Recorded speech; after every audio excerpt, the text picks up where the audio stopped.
நம்பிக்கையோட இருப்பேன். நீங்களும் அந்த நம்பிக்கையோட பாருங்க. இந்த கருத்து மோதலுக்கு நீங்க தான் மெயின் காரணமா அப்படின்னு சொல்லி சொல்றேன். இப்ப இவர் கேட்கறத சொல்றேன்.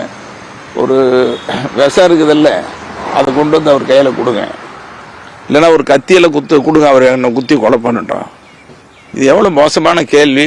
இது எப்படிலாம் நீங்க கேட்குறீங்க? எப்படி இதெல்லாம்? அதாவது என்னை பொறுத்த வரைக்கும் ஒரு சின்ன உயிருக்கு கூட கெடுதல் நினைக்கக்கூடாதுன்னு நினைக்கிறேன். 45 வருஷமா அங்க இருக்கிறேன். எப்படி உங்களுக்கு கேட்கறதுக்கு மனசு வருது?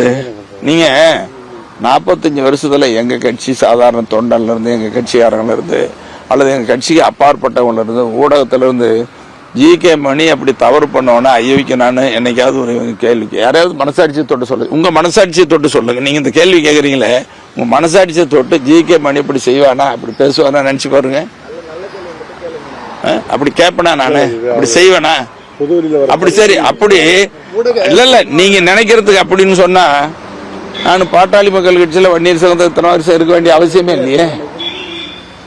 இல்லையா? கடந்த காலம் எம்ஜிஆர் காலத்திலிருந்து, கலைஞர் காலத்திலிருந்து, புரட்சி தலைவி காலத்திலிருந்து, மற்றவங்க காலத்துல எப்படிப்பட்ட வாய்ப்புகள்லாம் என்னென்ன வாய்ப்புகள்லாம் வந்துச்சுன்னு சொல்லக்கூடாது. அதெல்லாம் விட்டுட்டு ஏன் அங்க இருக்கிறேன்? இல்லீங்களா?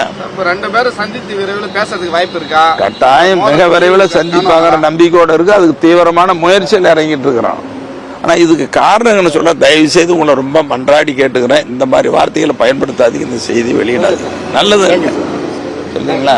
அப்படி போய் செய்வேனா? உங்களுக்கு மனசாட்சி இருக்குதா? சொல்லுங்க பார்க்கலாம். என்ன பொது வெளியில பார்வை? எங்க பார்வை இருக்குது? உங்க மாதிரி சொல்றது யாராவது ஒரு செய்தி போட்டு பெருசாக்குறாங்க இல்லைங்களா? அது நல்லா இல்லை.